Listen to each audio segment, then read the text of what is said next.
buenas tardes y bienvenidos a este ratito. Ya saben que escogemos, estemos donde estemos, para trasladarles la actualidad de la geopolítica del universo, que la verdad es que últimamente anda más que revuelto, en particular porque estamos viviendo esta suerte de guerra, algunos que ya le llaman Tercera Guerra Mundial por las implicaciones que tiene, por cómo está consolidado, otros sencillamente otro de esos conflictos locales donde esta vez sí se le están viendo las costuras a los bloques mundiales. Hay quien incluso piensa que no son bloques y que esto, más que un multilateralismo, es una suerte de multicentrismo donde todo el mundo acabará yendo hacia el mismo sitio, por más que Estados Unidos o China estén intentando empujar hacia sus respectivos lugares. A estas horas, y por actualizarles, lo primero, como siempre, ese conflicto militar, y en particular con una semana muy marcada por la ruptura del acuerdo del grano el lunes y todo lo que ha venido después. A estas horas les podemos contar que Ucrania está lanzando una nueva advertencia, una suerte de ojo por ojo contra Ucrania, contra Rusia, perdónenme. Igual que Rusia dijo, si cualquier barco, una vez decaído el acuerdo del grano, pasa por allí con grano, sin grano, o lleve lo que lleve, se considerará que lleva carga militar, se le considerará objetivo militar, podrá ser atacado, dijo Rusia. Bueno, pues Ucrania ha dicho que cualquier barco que se dirija a los puertos rusos será objetivo militar. Respuesta directa a esa amenaza de Moscú, que evidentemente lo que hace es aumentar el riesgo de que un barco, si es de terceros, termine siendo derribado y vaya a saber usted de quién es el barco. Recordarán algunos, los más avezados, que alguna guerra empezó por algún submarino que disparó donde no debía, o no se sabe si adrede o sin querer. Ya saben que, insisto, desde el lunes se bloqueó el acuerdo del grano y que desde entonces lo que ha habido son intercambios hostiles en Crimea, Odessa, la parte de Kerch, que es el puente de Crimea en el fondo, y también la voladura de 2 de los 3 puertos que poseía Kiev para exportar el grano. Bueno, pues ahora Ucrania, Kiev, Zelensky están respondiendo. De hecho, han dicho que el destino de determinados cruceros, dicen desde un comunicado del Ministerio de Defensa de Ucrania, como el crucero Mosca, demuestra que las fuerzas de defensa de Ucrania tienen medios suficientes y necesarios para repeler también una agresión rusa en el mar. Todo esto está ocurriendo a estas horas, unas horas en las que aprovechamos también, evidentemente, para analizar esta cuestión y enseguida para mirar también a lo que está ocurriendo en Taiwán, que cuidado, ayer saltó la liebre y no queremos dejarlo pasar. Creo que está al otro lado de la pantalla también con nosotros a estas horas Javier Porras, creo que ya le tenemos por ahí, efectivamente. Javier, ¿qué tal? Muy buenas tardes. Muy buenas tardes, un placer estar con vosotros. Bueno, Javier, casi por ir a lo último, el placer es nuestro, para empezar, pero por ir a lo último, quería hablar yo de Taiwán, quería hablar de lo que dijo el presidente, quería hablar de muchas cosas. ¿Qué le parece esta respuesta? ¿Tiene de verdad potencial armamentístico como para una guerra en el mar Ucrania? Hombre, yo no soy experto militar, pero hasta donde he leído y por lo que me han comentado expertos, hay bastantes dudas de que realmente pueda ser efectiva una acción ucraniana vía marítima. Es cierto que podría recibir apoyo de terceros estados, pero eso estaría por ver. No obstante, la reacción de Ucrania tampoco puede sorprendernos, al fin y al cabo, quiero decir, bueno, pues frente a la afirmación que hizo Rusia, la contraparte en el conflicto ha optado exactamente por la misma. A ver, esto no deja de ser, como bien sabemos todos, teoría de juegos pura y dura. Es decir, al final, bueno, pues es como una partida de mus o una partida de póker en la cual, pues sabemos que evidentemente hay unos mínimos que cada una de las partes puede garantizar y a partir de allí, pues no vamos a negar que hay también supuestos faroles. Claro, la cuestión es hasta qué punto pueden quedar descubiertos, ¿no? esos posibles faroles. Y desde luego, hombre, si Ucrania hasta el momento todos coincidimos, o prácticamente todos coincidimos, en que bastante ha hecho repudiar la invasión rusa, cuando parecía bastante obvio, ¿no? que iba a ser, o que parecía rápida esa invasión rusa hacia el territorio ucraniano, y han sido capaces de repelerla y de mantenerla en la línea durante tantísimos meses. Bueno, pues quizá desde luego algo podrían plantear, de cara podrán plantear a vía marítima, pero no es que sea su fuerte, ni mucho menos. Le poníamos, gracias Javier, le poníamos ayer el rótulo Javier por Relaciones Internacionales del CEU, no lo decía yo, pero sí estaba rotulado, perdóneme que es verdad que no le he presentado, he ido directo a la pregunta, Javier, perdone.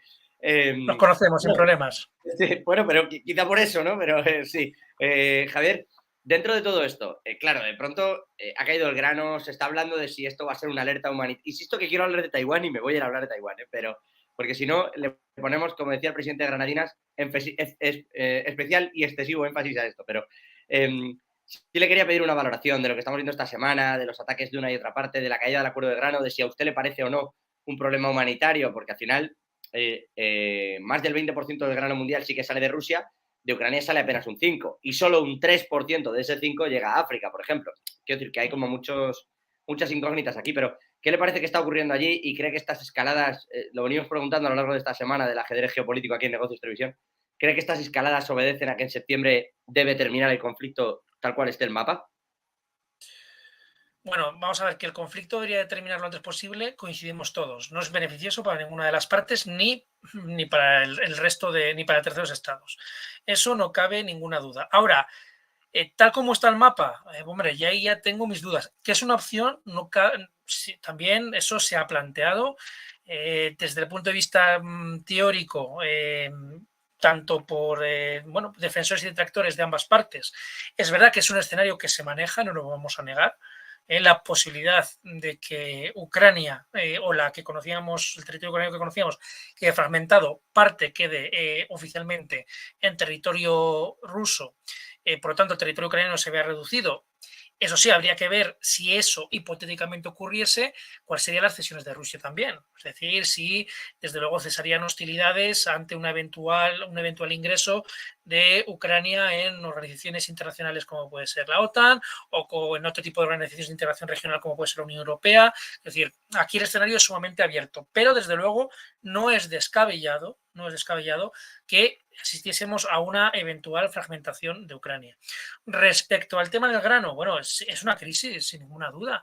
Vamos a ver, es cierto que con independencia del porcentaje que es mayor, el que sale de territorio ruso, el que sale de territorio ucraniano, en el caso, por ejemplo, de la Unión Europea, no, tenemos que recordar que gran parte del grano que se consume en territorio de la Unión Europea procede de Ucrania. Por lo tanto, para nosotros sí que va a suponer un encarecimiento de precios esta situación. Quizá no lo veamos a corto plazo, pero a medio plazo, sin ninguna duda, esto va a tener repercusión. A nivel global, también. Es decir, al final y al cabo, parece que estamos hablando de porcentajes mínimos, porque claro, esos porcentajes en términos absolutos son toneladas muy importantes y que se van a encarecer los precios en Europa, en América Latina, etcétera, sin ninguna duda. Que además esto puede suponer también una disminución del consumo y por lo tanto puede generar una cierta emergencia en otros territorios, como puede ser territorios subsaharianos, etcétera, tampoco nos debe quedar ninguna duda. Ahora, frente a esto, pues evidentemente va a haber otros ganadores. Si pierden en la exportación de grano Rusia y Ucrania, pues no hay más que pensar qué producto podría ser sustitutivo de este grano y ver qué país es el que más produce o que mayor control tiene a nivel mundial. Y aquí yo creo que ya nos iríamos hacia Asia. Y esto estamos pensando en un país, evidentemente. Bueno, o Brasil, ¿no? También podría. Bueno. Sí, pero hasta donde tengo, yo, vamos, conozco los datos, la exportación de Brasil tampoco se vería sumamente condicionada, ¿no?, a esta crisis de grano. Es decir, es cierto que Brasil es uno también de los mayores productores, pero no vamos a decir que Brasil haya tocado techo respecto a la exportación, pero desde luego posiblemente quien saldría ganando, además por una cuestión también de posicionamiento global, yo estoy pensando más en China que en Brasil. A este lío. Hay varias cuestiones que quiero plantear sobre la mesa y aprovechando que le tengo lo hago. Con respecto de China, me dice, ¿saldría beneficiado del acuerdo de grano? Bueno, China está jugando su particular partida de ajedrez en medio de todo esto, con un no ayudaremos militarmente a Rusia, pero sin decirlo, y siempre dejando de fondo si os pasáis por aquí, a lo mejor también ayudo, así que cuidado. Y en medio de todo eso va intentando convencer a África de que se desdolarice. A Rusia de que le envíe el gas y que lo haga barato, de que abra el Siberia 2, pero sin firmar un acuerdo que le obligue a seguir siendo el principal socio del Siberia 2 de ahora en adelante, es decir, solo como algo puntual ahora mismo. Y en medio de todo esto se está posicionando claramente como líder de ese famoso bloque de los BRICS, que ya tiene más de 30 solicitudes de ayuda, le da un préstamo a Brasil que a su vez en los mismos yuanes se lo regala, entre comillas, a Argentina para que pague al FMI, es decir, suplanta al FMI incluso en algunos países donde históricamente, como es Argentina, siempre ha estado apretando el FMI, cuidado a la jugada de China, a quien solo le sale el granito de Taiwán. Ahora voy con eso, pero ¿qué le parece todo este movimiento geopolítico? ¿Cómo está viendo usted la jugada de Xi Jinping, del partido gobernante China? Pues sinceramente, creo que sin sorpresas. Es decir, China está jugando su partida, como bien ha dicho. China está jugando con sus normas, China está jugando su estrategia, China no tiene aliados. No nos engañemos, China no tiene aliados, China tiene intereses. Y en función de esos intereses puede tener unos aliados o puede tener otros, pero puntuales, no son incondicionales. Y yo creo que esto no nos debe sorprender a ninguno. Como todos, ¿no? O se puede decir que Mm, Europa es aliado claramente de Estados Unidos y no interés.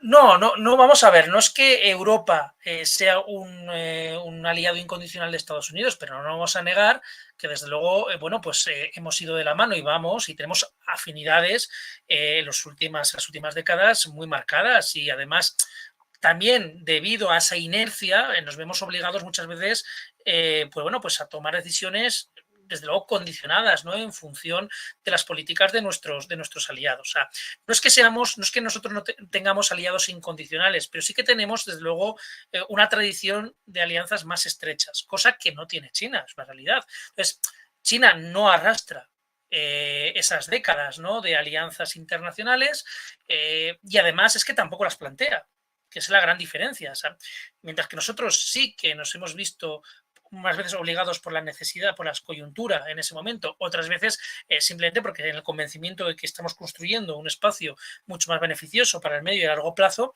sí que hemos llevado a cabo esas alianzas y a pesar de las dificultades hemos intentado respetarlas.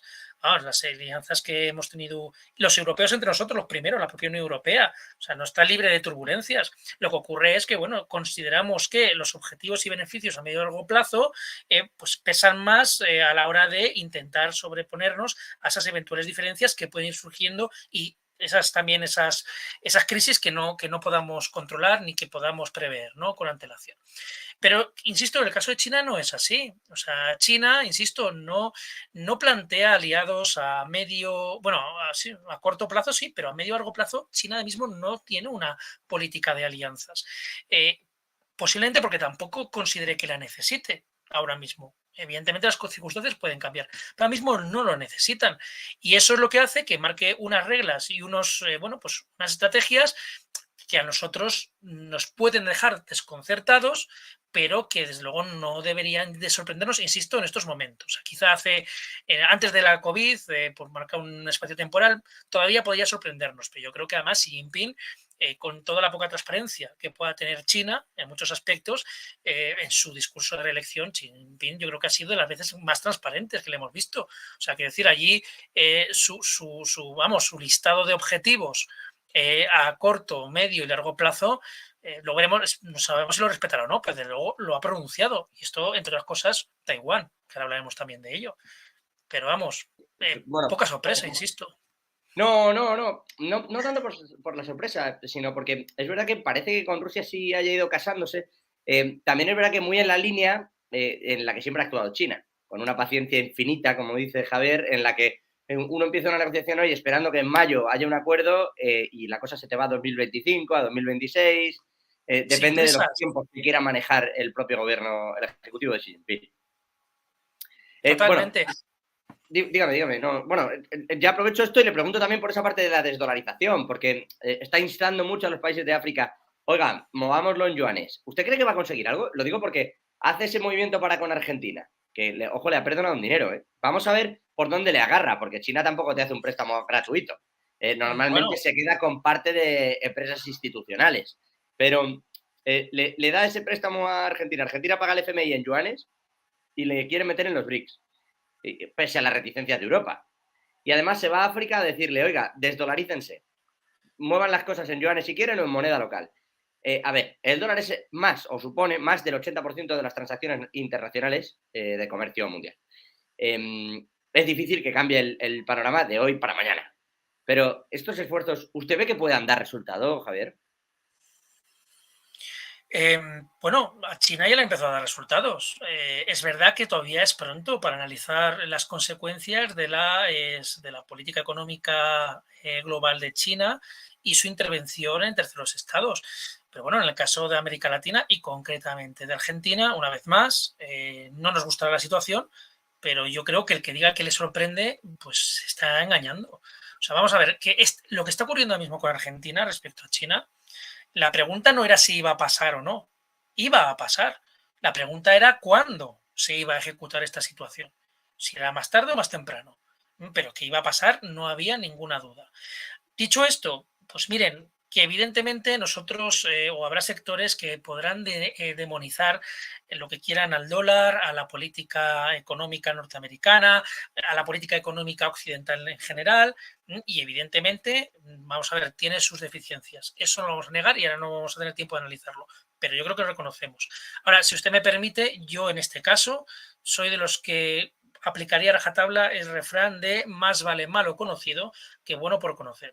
Todas las cosas, porque más allá de refranes, vamos a ver, es una realidad que, insisto, el dólar, la política económica norteamericana, la política exterior comercial norteamericana, tiene sus defectos, que desde luego podríamos criticar algunas actuaciones específicas de las distintas administraciones norteamericanas, de su relación con otras partes del mundo, pero, desde luego, sí, algo que no podemos achacar es una falta de transparencia y una falta de desconocimiento de las reglas del juego.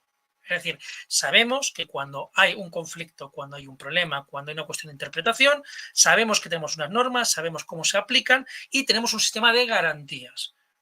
Lo cual, lo mismo puede ser mejorable, de hecho va mejorando conforme va pasando el tiempo, pero desde luego eso nos da una cierta seguridad. ¿Qué es lo que ocurre? Que en el caso de la política china, es que no tenemos garantías porque no conocemos las reglas del juego, entre otras cosas porque no existen. No sabemos exactamente tampoco en el caso de que exista algún tipo de reclamación internacional cuál es el procedimiento que se va a aplicar. Es decir, genera una indefensión y genera una inseguridad y eso es un hecho. Eso el propio gobierno chino lo sabe.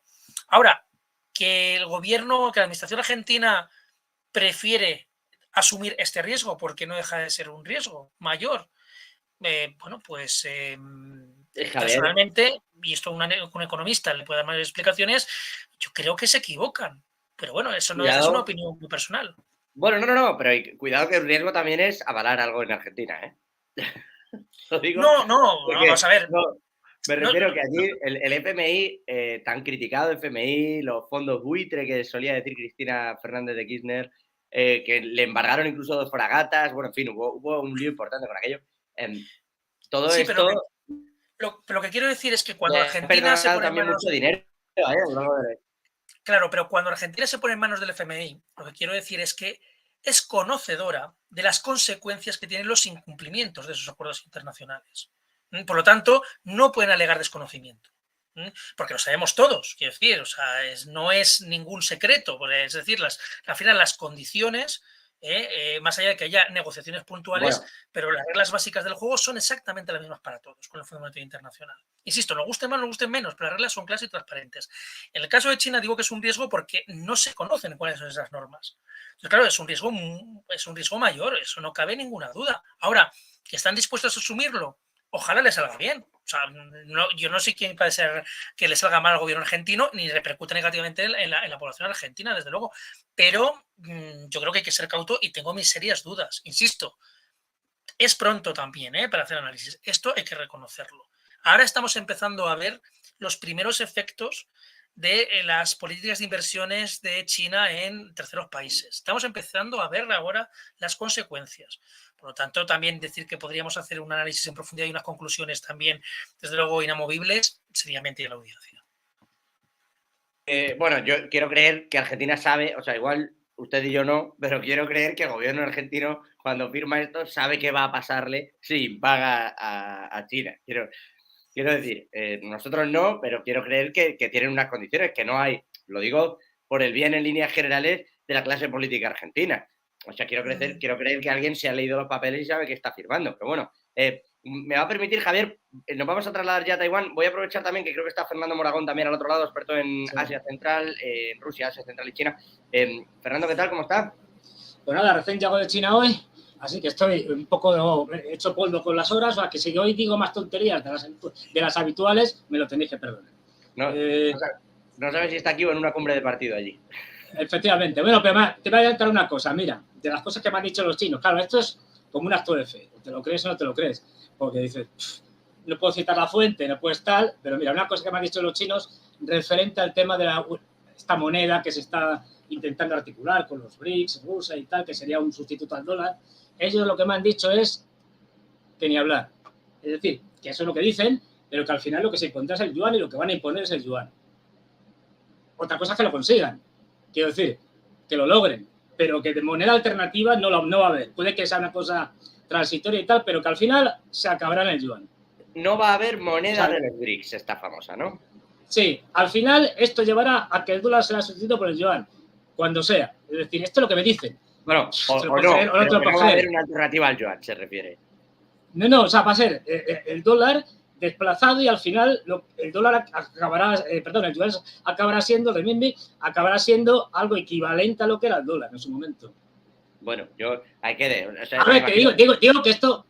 Es la intención, sí, es la intención. La intención. Entiendo, sí. De hecho, le estaba preguntando también a Javier este asunto de la desdolarización, de cómo se estaba invitando a África a pagar en yuanes. Comentábamos el asunto de Argentina, de cómo ha pagado el FMI con un préstamo de los BRICS en yuanes que le ha facilitado Brasil y la entrada de Argentina. Y quería yo trasladarme casi hasta Taiwán.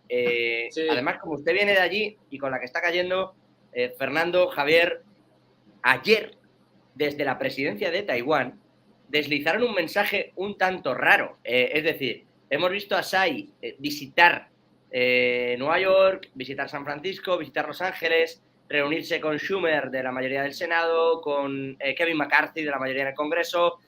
Es verdad que no va a la Casa Blanca. Y ayer deslizaron justo ese mensaje desde presidencia en Taiwán. Es que Estados Unidos nos dice muchas cosas, pero no nos invita como si fuéramos jefes de Estado a la propia Casa Blanca, ni nos lleva a Washington, ni hacemos visita oficial. Cuidado, aquí hay un detalle importante, y es que por ahí pasa la relación de Estados Unidos con China y el respeto o no a la política de una sola China. ¿Cómo se vive esto desde China? ¿Cómo lo ve también usted, Javier? Fernando, Javier. Pues mira, creo que esto puede ser significativo. Es decir, cuando hablaba yo con la gente que conozco allí, que me ha invitado y tal, y estas cosas, yo intentando ahí meterles pullas, les decía, pero vamos a ver, está claro que si Estados Unidos agrede a China y tal, con cualquier pretexto, lo que sea, evidentemente haréis como todos los países hacen en su primer momento, tirar de nacionalismo, ¿no? Para potenciar, pues eso, la reacción del pueblo chino contra la potencia agresora. Pero vale, esto está claro porque lo hace todo el mundo. Es decir, digo, pero sabéis que históricamente, digamos, el Partido Comunista tiene una especie de pacto no escrito, por llamarlo de alguna manera, entre el pueblo chino y el Partido Comunista. Es decir, mientras el pueblo chino vaya desarrollándose, vaya mejorando sus niveles de vida, más o menos, y los hijos puedan tener una mejor renta y puedan estudiar más que sus padres, allí no va a haber ningún tipo de problemas. Ahora bien, si hay una guerra, eso supone que va a empeorar la situación china, por lo menos temporalmente. Y les dije, ¿tú crees que podría haber, a ellos les dije, ¿vosotros creéis que podría haber problemas con eso? Y me dijeron lo siguiente, si es fuera de Taiwán, imaginémonos en el mar del sur de la China, que las Islas Salomón la invaden los australianos, tienen un acuerdo de defensa con los chinos, etc. Ahí tendría problemas el gobierno. Si es Taiwán, no. Si es Taiwán, ahí los chinos van a coger todos a una y aunque tengan que perder nivel de vida y aunque tengan que perder de todo, ahí sí que se van a ir a por todas con todas las consecuencias. Y me dijeron otra cosa de estas que también te las puedes creer o no te las puedes creer. Es decir, que si... Dígame, sí, Fernando, que si la población china, imagínate que Estados Unidos tiene un conflicto en el mar del sur de la China con los chinos. ¿Estarían dispuestos a perder calidad de vida, renta, etcétera, los chinos por defender el mar del sur de la China a un largo plazo? Es decir, más allá del primer impulso nacionalista que sacarían los chinos diciendo, esto es una agresión, tal, de los americanos. Pues me decían, los chinos, es decir, que no. Ahora bien, Si el tema es Taiwán, que sí. Es decir, que ahí sí que estarían dispuestos a tener muchas bajas en el sentido económico y de todo tipo, con tal de conquistar Taiwán. Y lo que te decía, ya digo, esto al final que son actos de fe. Pero bueno, es decir, tal y como lo digo, es que me decían que ellos están haciendo una estrategia con respecto a Estados Unidos desde hace tiempo, que es mostrar mucha más debilidad de la que realmente tienen. Y me contaban un suceso, que también es otro acto de fe, que tuvieron un choque en el mar del Sur de la China y le ganaron. Es decir, le ganaron los chinos a los norteamericanos. Un incidente que no se ha revelado. Pero claro, esto es otro acto de fe. Quiero decir que... Pero esto es lo que me contaban los de récord. Me decían, cuando te podamos dar las más datos sobre este incidente, te lo diremos. Ya sabes cómo funciona aquello. Pero la idea esa de que fingen tener más debilidad de la que realmente tienen y lo hacen a propósito. Es lo que me decían, ¿eh? No, yo sí le entiendo. Que no es solo la opinión de Moragón, sino que viene de donde viene y como tal la tomamos, que también tiene su importancia, ¿eh? No quiero yo... Javier, lectura de lo que está ocurriendo en Taiwán, lectura también de esa especie de llamada de atención, quizás, ¿no? A Washington desde el centro de Taiwán, como diciendo, o nos tratéis como un jefe de Estado o las elecciones el año que viene van a salir regular. Bueno, vamos a ver, aquí hay un hecho contrastado y es que Taiwán es un objetivo, iba a decir, cada vez más a corto plazo que a medio plazo de China. Y una vez más, Xi Jinping así lo ha indicado, el presidente Xi Jinping. Igual que se tomó el control de jure y de facto de Hong Kong, pues así va a ocurrir con Taiwán. Evidentemente China va a intentar tener ese control por la vía pacífica para pues, invertir el menor esfuerzo posible y desde luego intentar evitar un conflicto a cualquier que desde luego no sería beneficioso tampoco para el gobierno chino, pero desde luego allí, lo ha dicho Fernando muy bien también, son varias las fuentes que afirman que si hubiese que llevar un conflicto militar por parte de China, que no tendrían ningún inconveniente en desplegar tropas y llevar a cabo una ocupación militar de Taiwán con todo lo que ello suponga. Esto la administración norteamericana lo sabe, los servicios... los servicios de inteligencia y, por supuesto, todos los servicios públicos norteamericanos lo saben. Por lo tanto, pues aquí, desde luego, los Estados Unidos, creo que, desde luego, con bastante buen criterio, están manteniendo, al menos por el momento, pues una postura más bien alejada o congelada respecto a las relaciones con Taiwán. Es cierto que sabemos que una dependencia en cuestiones tecnológicas muy importante con Taiwán, eso es innegable, pero que saben que desde luego llevar a cabo cualquier paso que supusiese un reconocimiento internacional de Taiwán y que pudiese molestar a China sería motivo de conflicto directo entre China y Estados Unidos. Y eso es lo que están evitando a toda costa, que no es para nada sencillo, ¿eh? Desde luego no es para nada sencillo. ¿A Taiwán esta situación no le gusta? Sin ninguna duda, pero que es que Estados Unidos tiene mucho más que perder si se enemista o entra en conflicto directo con China que con Taiwán. Bueno, porque eso también son datos. Está un poco jugando en el alambre porque hace declaraciones muy agresivas. Por ejemplo, Anthony Blinken, el secretario de Estado, llegó a decir que defenderían Taiwán en caso de agresión como si se tratase de suelo estadounidense. Pero palabras se las lleva el viento. Bueno, pero con esa crudeza, ¿eh? Sí, yo entiendo que eso no quiere decir nada y no es ni papel. Ya no es que sea papel mojado, es que no está ni firmado. Pero el caso es que con esa crudeza se manifiesta un tipo del círculo interno de Joe Biden, como es Anthony Blinken. Y luego además le dan 300 millones, ya no son palabras, 300 millones para armamento, para sistemas de defensa, que tampoco son muchísimos 300 millones. Para mí sí, pero como volumen para comprar armamento no, entiéndase.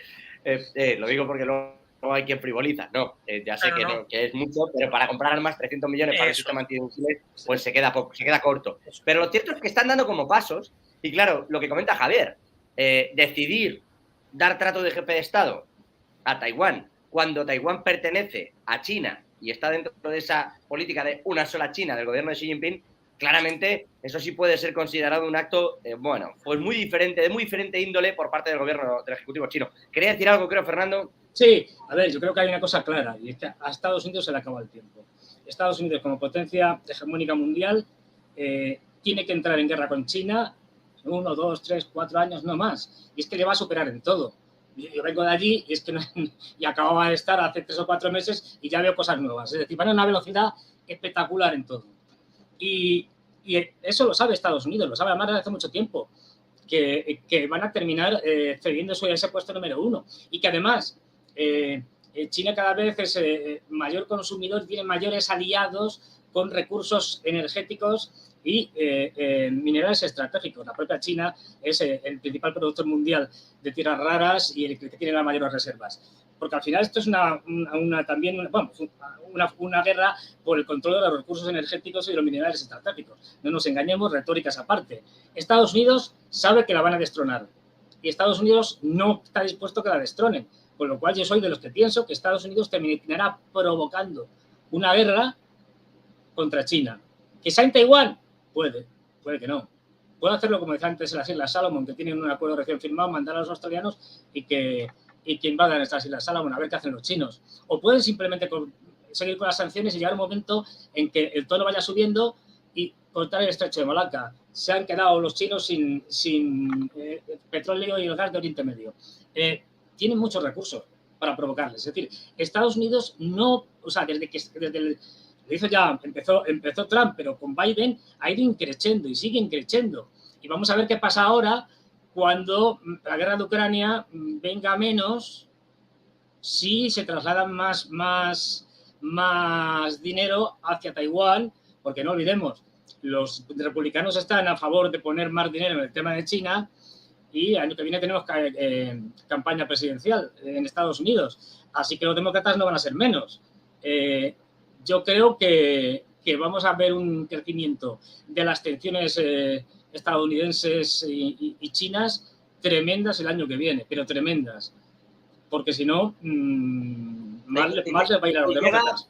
Y claro, ¿y qué va a pasar ahí? Quiero decir, usted es conocedor además bastante de la política interna de China, Fernando, pero les quiero trasladar la cuestión a los dos, Javier, desde ese prisma de relaciones internacionales y por lo que suponen de ambos puntos de vista. Se va a elecciones Taiwán. Estados Unidos se está dando una prisa brutal en trasladar, entre otras muchas cosas, gran parte del know-how de Taiwán en la fabricación y ensamblaje de semiconductores a Arizona. Está volando, intentando recolocar allí de todo, porque teme que el partido oficialista vuelva a ganar las elecciones el año que viene. La pregunta es, ¿hasta qué punto lo que va a ocurrir allí es o no es una injerencia? Quiero decir, en Hong Kong se produjeron ciertas injerencias, recordamos todos aquella revolución de los paraguas, todo el mundo allí puesto en la calle intentando evitar ciertas cuestiones, y China diciendo, a ver, que esto tiene límites, que está muy bien, que tenéis un estatus independiente, pero dentro de China.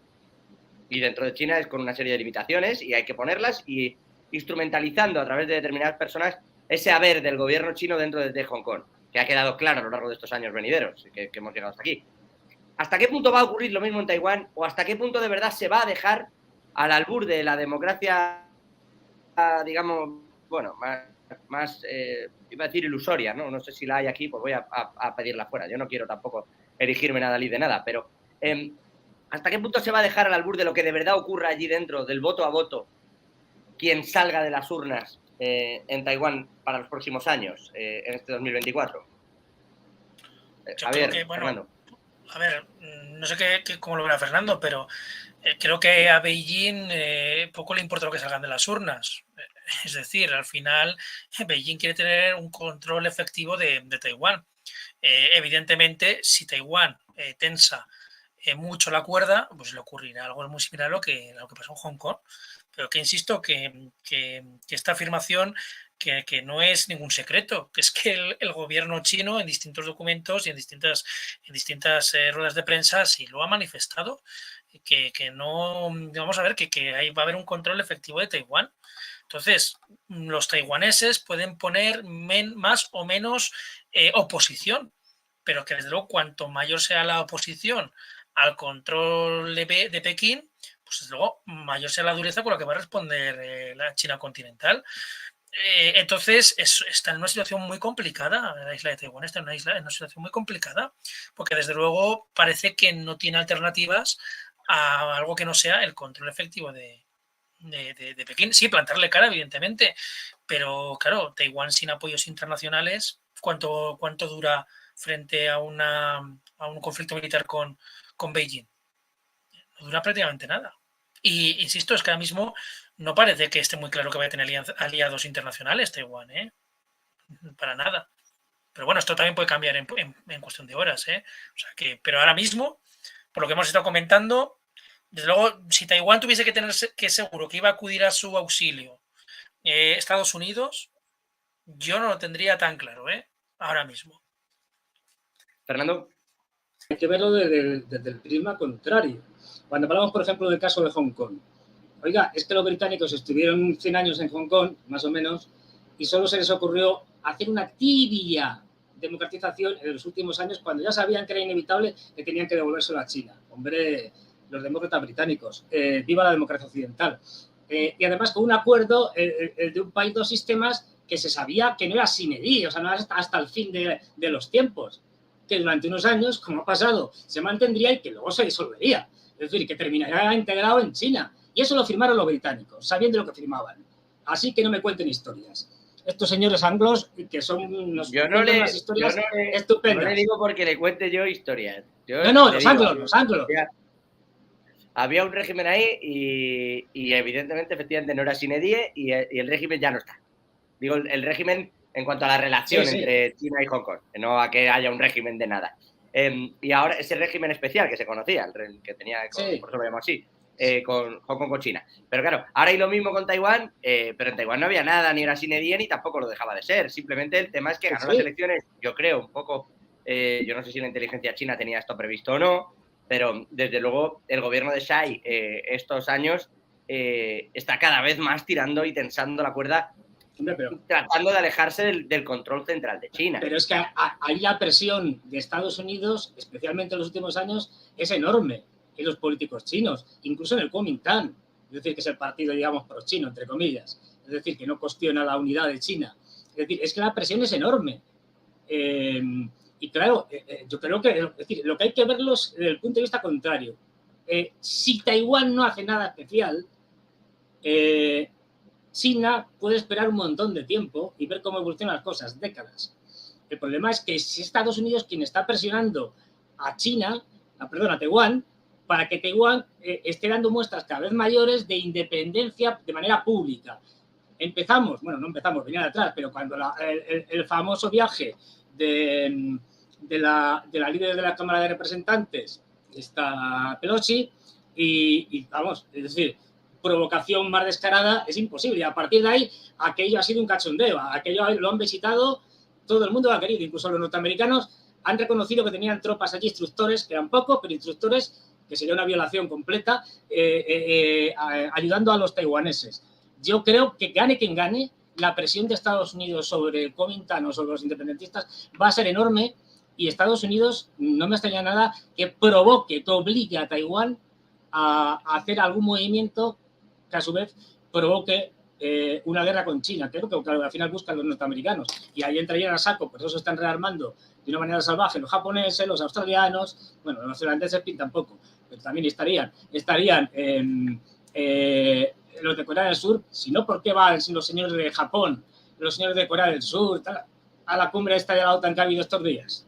Si es que son todo un bloque, da igual que se llame OTAN, da igual que se llame AUKUS, da igual que se llame como quieran, que lo dividan, en el fondo son todos los teledirigidos por Estados Unidos. Y esos van a estar allí con todo apoyando a los taiwaneses. Y ojo, no olvidemos que no cambian un mapa. ¿Van a estar de verdad apoyando a los taiwaneses, Fernando? O sea, ¿tú ves eso? Sí. O sea, ¿tú crees que a largo plazo, de verdad tú ves a Estados Unidos metiéndose en este jardín? Ellos puede que se metan menos o más, pero, por ejemplo, mira a los alemanes en el tema de Ucrania. Están haciendo el más absoluto y pavoroso, ridículo, y están siendo de vergüenza con el caso, por ejemplo, Nord Stream 2 y Nord Stream 1, con el bombardeo. ¿Por qué? Porque Alemania no es un país soberano. Nunca lo ha sido. Después de la Segunda Guerra Mundial, Estados Unidos crea una República Federal Alemana que es un satélite suyo. Japón es lo mismo. Japón no va a decidir nada. Va a decidir Estados Unidos y le va a decir a Japón, oye, mira, te vas a meter en esta guerra. Y además lo puedes hacer de muchas maneras. Por la Senkaku Diayu, por ejemplo. vas y en vez de, como ahora, que tienes solo una de los islotes que compraste a una persona privada, vas y te los quedas y los nacionalizas y dices que son japoneses. Ya tienes un conflicto con China. Es decir, si es que tienen muchas maneras, van a estar todos ahí. Joder, los 5 ojos, Australia, Gran Bretaña, Canadá, Nueva Zelanda y Estados Unidos de toda la vida. Es decir, los anglos no van a permitir que China les supere, ¿verdad? Y Estados Unidos especialmente. Y van a estar ahí todos con sus vasallos y quien pueda mandar algún barquito más, seguramente los franceses, el resto no, porque no da para más. Es decir, pero no lo dudéis, pero lo más mínimo. Como en el momento que Estados Unidos, por las razones que sea, deje Ucrania y se vaya, porque cada vez... Lo dijo un general norteamericano, no me acuerdo ahora. Dijo, no, pues sí, bueno, dijeron 2 cosas, 2 generales distintos. Uno, no, si esto es una especie de campo de pruebas, lo de Ucrania para lo de China, esto es un entrenamiento. 2, otro dijo, a ver, si los chinos entran en Taiwán, lo primero que vamos a hacer es bombardear hasta el final TSMC. Adiós semiconductores para todo el mundo. A ver, es decir, vamos por parte que, como siempre, Fernando me saca muchos temas. Uno, la parte de Alemania, por ir solo a esa, ya que me la saca usted, la parte de Alemania y que me dice que está haciendo el ridículo en Ucrania, todo lo que está ocurriendo. Alemania acaba de mandar 4.000 millones directitos a la caldera de Rheinmetall para que siga fabricando municiones y poder enviarlas a Ucrania. Ucrania está realizando determinadas contraofensivas. ¿Qué cree que está pasando ahí? Porque Estados Unidos sí se está mojando en este caso. Sí, no, porque se moja, les da casi todo, es decir, pero bueno, ahora mismo lo que está es una situación de estancada, es decir, la gran ofensiva esta que se anunciaba de primavera-verano, a bombo y platillo de los ucranianos ha fracasado. Llevamos más de un mes en la que prácticamente no han pasado de la zona gris, no han llegado a la primera línea, con lo cual es un desastre. Por eso en la OTAN estaban en su cumbre, estaban ahí viendo. Yo creo que ahí, otoño, invierno, les harán una oferta a los norteamericanos, harán una oferta a los rusos a ver si cuela. Ya veremos lo que pasa de paz. Es decir, la que les cederán varias cosas y dependerá del ánimo en ese momento de los rusos y quién estén. Porque como hemos hablado muchas veces, el Kremlin no es homogéneo. Hay grupos de poder que están enfrentados entre sí. Depende de quién esté ahí más pujante, pues se aceptará o se rechazará. Lo más posible es que se rechace. Claro. Sería una jugada. No me diga a lo mejor esto, a lo mejor otro. No. ¿Cómo que va a llegar una oferta de paz? ¿Cuándo ve usted eso? ¿Qué cree que está ocurriendo y qué va a ocurrir de aquí a finales de año?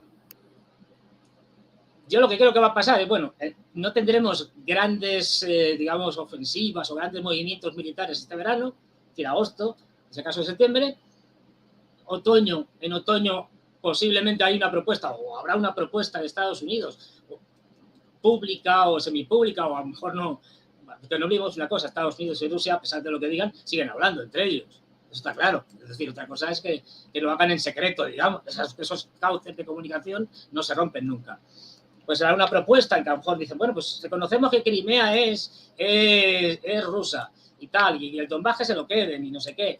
Y no van a entrar en la OTAN los ucranianos, porque todo el mundo sabe que no van a entrar, digan lo que digan. Es decir, ahí está el Stoltenberg posponiendo la entrada de la OTAN ni ante pues eso, al futuro más remoto. Ni ante un posible armisticio tampoco los va entrando. No, nada. Es que es la condición principal de Rusia. O sea, Rusia monta esta operación, la operación militar especial, porque no quiere a la OTAN en Ucrania. Es decir, no quiere a Ucrania metida en la OTAN. Luego, esa condición principal. O sea, eso, imposible. Es decir, no van a aceptar, ni de ninguna manera.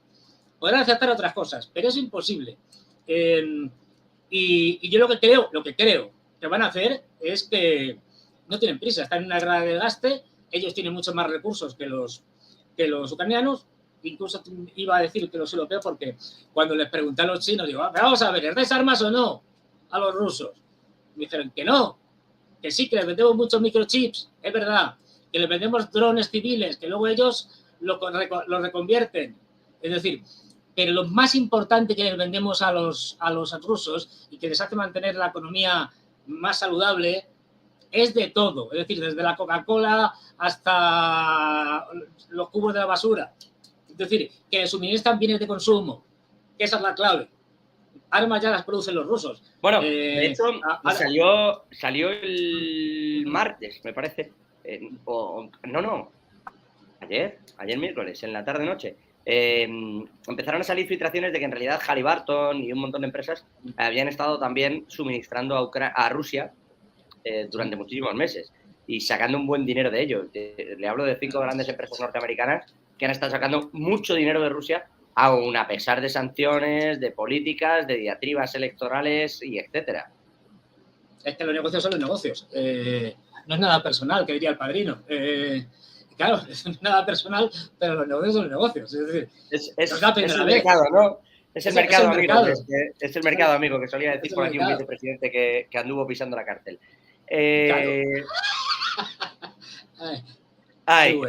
Fernando, volviendo a China, que era hoy quería hablar sobre el asunto de Taiwán. Venga, y además me parecía preocupante. ¿Va a conseguir sacar a Estados Unidos toda la parte de semiconductores antes de que lleguen las elecciones? No. Fíjate qué rápido y qué conciso. No.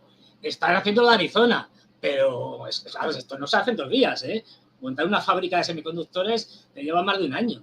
O sea, no. Y ponerla en marcha, en funcionamiento y tal. Es como que, por ejemplo, otra cosa que me dicen los chinos. Ahí yo les digo, es verdad que vosotros ya estáis haciendo... Me dicen, no, nosotros ya estamos haciendo máquinas para producir semiconductores, como las que hace ASML en Holanda, es decir, para máquinas de litografiado de semiconductores y tal. Dicen, digo, ya, qué listos sois. ¿Pero de cuánto las hacéis? ¿Las hacéis de 3 y de 2 nanómetros, que es el máximo con el que la están haciendo los de ASML? Que no, todavía no hemos llegado, estamos cerca. Bueno, estáis cerca, pero no habéis llegado todavía. Quiero decir claro, es decir, es que eso no se hace en 2 minutos, ni siquiera los chinos, que ponen ahí una cantidad de medios gigantescos. En 1 año no da. Además, TSMC lo dijo en su momento y tal, que esto 2, 3 años para montar una fábrica en condiciones. Y encima de alta tecnología, es decir, no de las que hacen chips de estos gigantescos para lavadoras. No, es decir, los de última generación, los más pequeños, y para nada, o sea, que no da tiempo, no es factible. Lo que sí está empezando es Estados Unidos, que ese es un engranaje que al principio va muy lento, es engranar el sistema militar industrial o el complejo militar industrial. Hasta ahora, o sea, el principal problema del complejo militar industrial con el gobierno, digamos, norteamericano es que dice, oye, a ver, yo me pongo a darle a la fabricación de municiones, de cañones, de lo que sea, también misiles, etcétera, pero me tenéis que garantizar que esto va a durar. O sea, yo no voy a ponerme a lanzar una nueva línea de misiles para que esto de Ucrania, o lo que sea, las próximas guerras, esto termine en 1 año, en 2. No, esto tiene que permanecer en el tiempo, como lo de Afganistán, como lo de Irak, o sea, una cosa continua. Y entonces están negociando eso. Le iba a decir, entonces, el gran perdedor puede ser, perdóneme, Sí. El gran perdedor puede ser Taiwán en sí mismo. Quiero decir, seguro. China está intentando fabricar en la parte sur ahora todo esto. Incluso aunque se haya quedado sin los componentes de ASML de Holanda, de Países Bajos, está en eso, intentando conseguirlos por otras partes y enviarlos allí. Es decir, está también sacando la fabricación de Taiwán. Estados Unidos lo está poniendo en Arizona. El gran perjudicado va a ser Taiwán. En los próximos 4 o 5 años vamos a dejar de hablar de Taiwán con la importancia que tiene, porque más del 90% de esos semiconductores del mundo pasan por allí, o se reducirá mucho, pero aún así tendrá un peso importante. Yo creo que, a ver, Taiwán lo va a pasar muy mal. Es decir, ¿cuánto de mal? Depende. Si hay guerra, muy, muy, muy mal. Ya digo, había un general norteamericano, no me acuerdo el nombre, que dijo, lo primero que vamos a hacer si China invade Taiwán es bombardear TSMC. No bombardear una cosa ni otra, no. TSMC para que los chinos no salgan con las tecnologías ni con las fábricas de TSMC. Es decir, Taiwán lo va a pasar muy mal. Y además, ya digo, Taiwán es muy dependiente de Estados Unidos. O sea, en el sentido de que es otro... a ver, la guerra civil china, como todos sabemos, como tú sabes bien, José, pues, es decir, terminan ganando el Partido Comunista, se hace con toda la China continental y Chiang Kai-shek pues, se retira a la que conocíamos como Isla de Formosa. Pero esa guerra civil no termina nunca, ¿eh? Quiero decir, que no se ha firmado un tratado de paz por parte de la China continental, digamos, y la Isla de Formosa. No, sigue abierta. Es decir, que lo van a pasar mal. Es decir, seguro. Porque hagan lo que hagan, van a disgustar a unos o a otros o a los dos. Es decir, y yo lo veo un escenario muy, muy complicado para Taiwán. Además, por lo que me cuentan, con una juventud que, claro, es que ha pasado mucho tiempo, desde 1949, que gana la guerra civil el Partido Comunista en China, ha pasado mucho tiempo y ya empieza a haber mucha juventud que sí, que vale, que somos chinos y estas cosas, pero somos otros chinos. Es decir, que yo no quiero estar en China, que quiero estar en Taiwán, que vivo mejor, tal, que no sé qué. Entonces, es muy complicado. Pero eso vamos a ver cómo se pergeña todo eso y vamos a ver qué acaba pasando allí. Ya sé que vuelve usted cansado, pero le voy a robar una última con el asunto de China y con cómo se está gestando todo. ¿Y qué opinión tienen? ¿Y qué le cuentan de cómo se está recrudeciendo el conflicto en Rusia? ¿Van a hacer algo más, aparte de aquel plan de paz que propusieron? ¿Va a mover algo más China? ¿O de momento se van a quedar ahí y ya veremos en noviembre, como bien comentaba usted? Yo creo que, o sea, en este verano, como no va a haber grandes cosas, en agosto, en principio, luego nunca se sabe, pero va a haber luego te sorprende con cualquier cosa. No, luego en agosto sí. De repente quiebran bancos, vienen crisis económicas, hay una guerra, no deje correr. Sí, no, se monta una... Crimea en 2014, si no me equivoco, empezó en agosto. Sí, no por eso. Julio, agosto, que bueno, que luego es tal, pero en fin.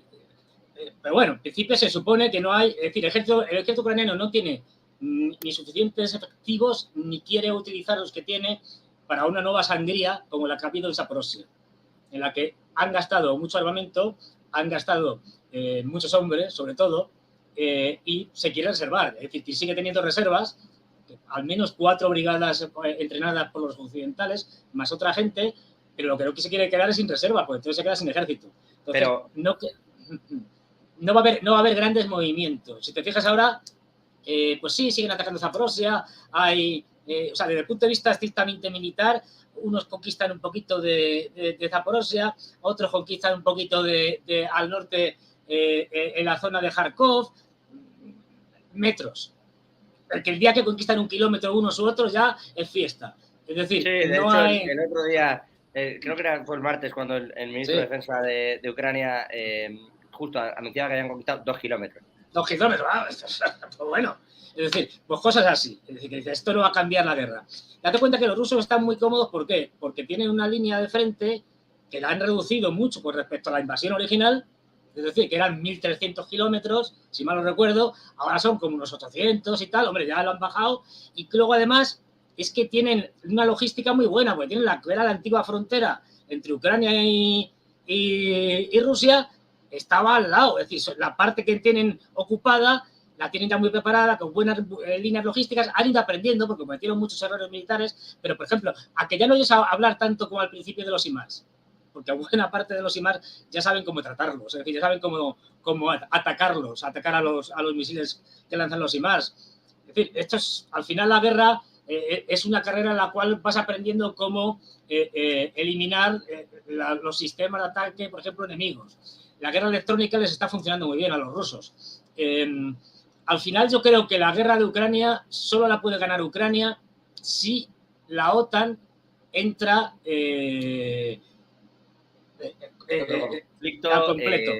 al completo. Claro, esa parece un poco la resolución final, ¿no? Una suerte de amenaza con entrar, firma un armisticio, quizá ni una paz siquiera, y hasta aquí los terrenos de uno, los terrenos de otro, volved a poner el grano en circulación y hasta aquí en septiembre del 23, noviembre del 23.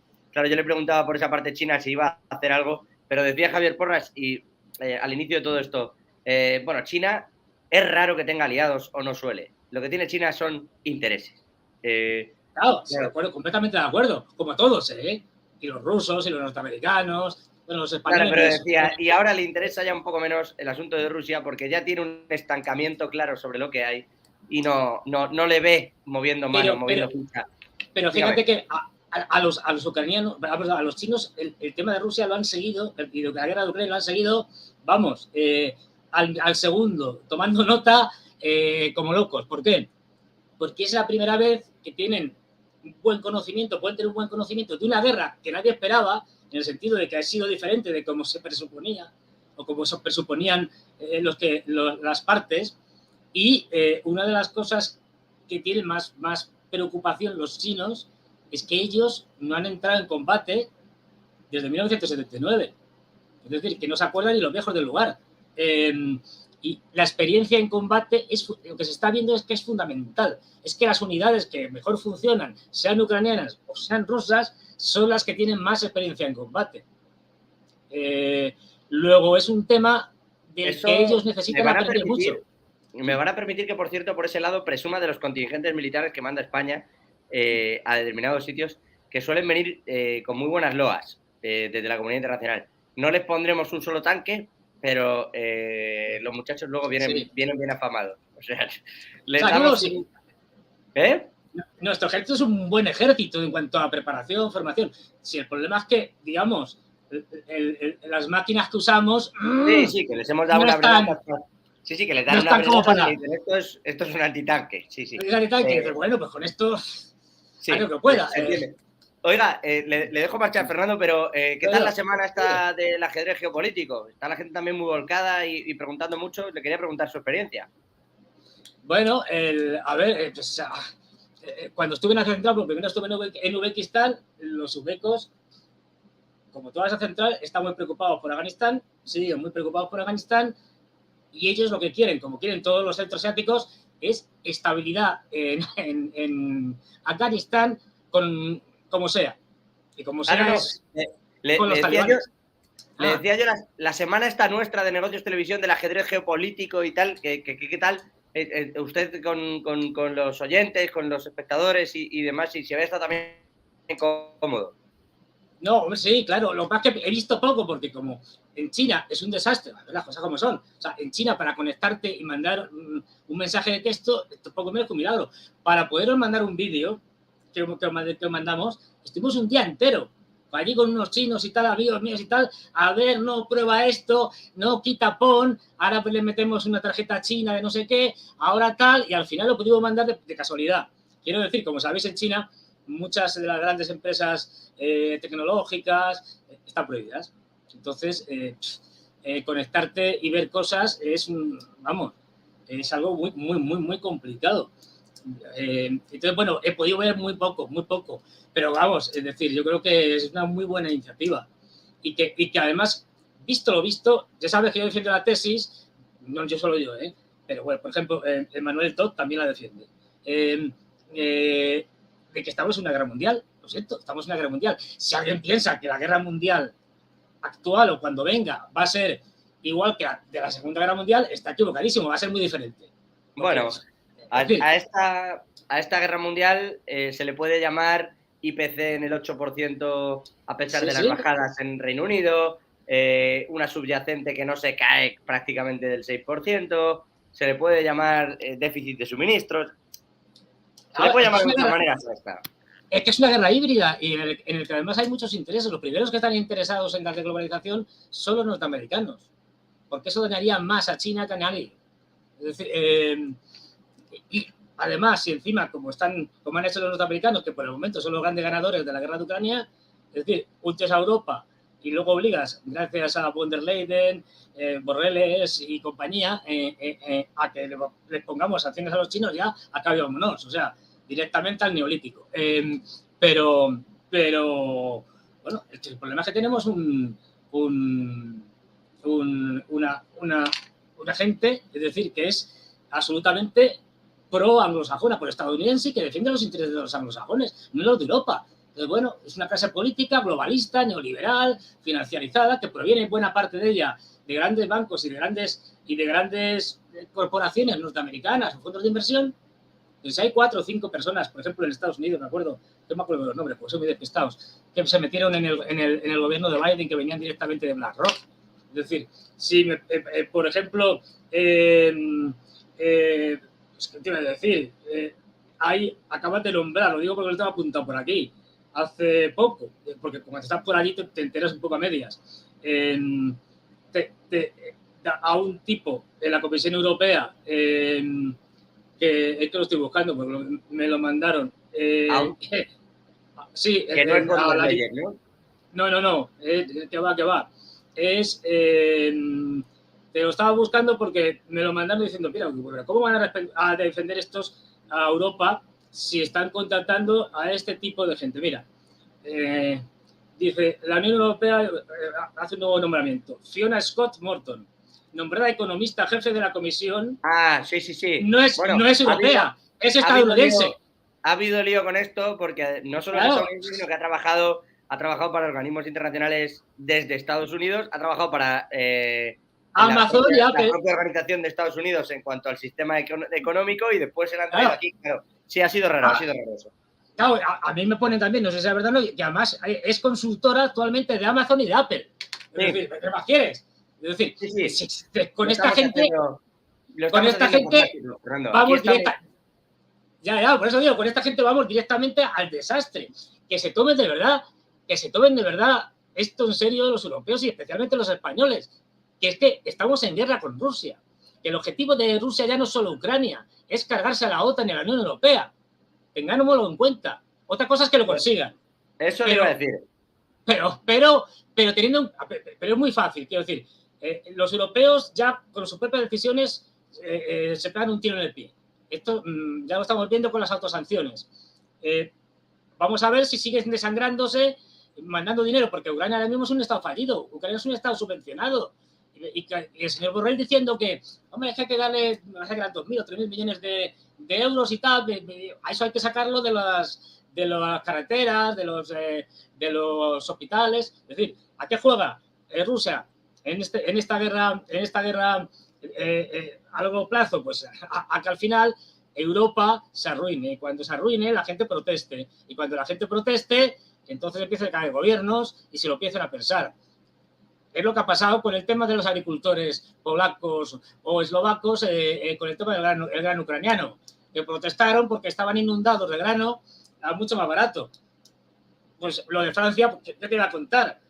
Estaba la Francia ardiendo por los 4 costados y Macron por ahí, que no sé cómo habrá acabado la cosa, no me entre en esto.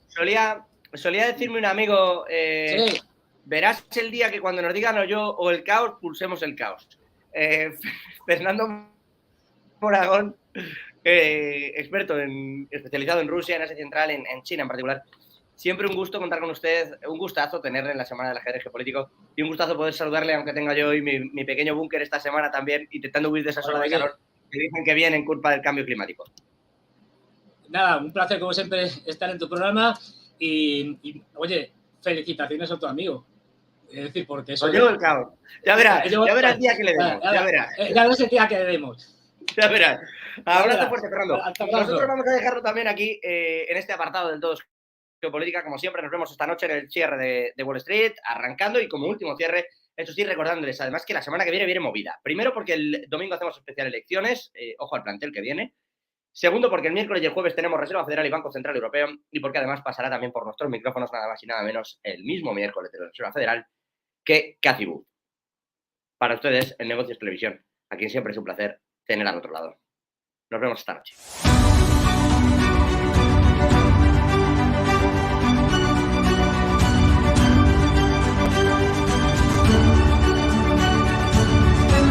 Horas de conversación.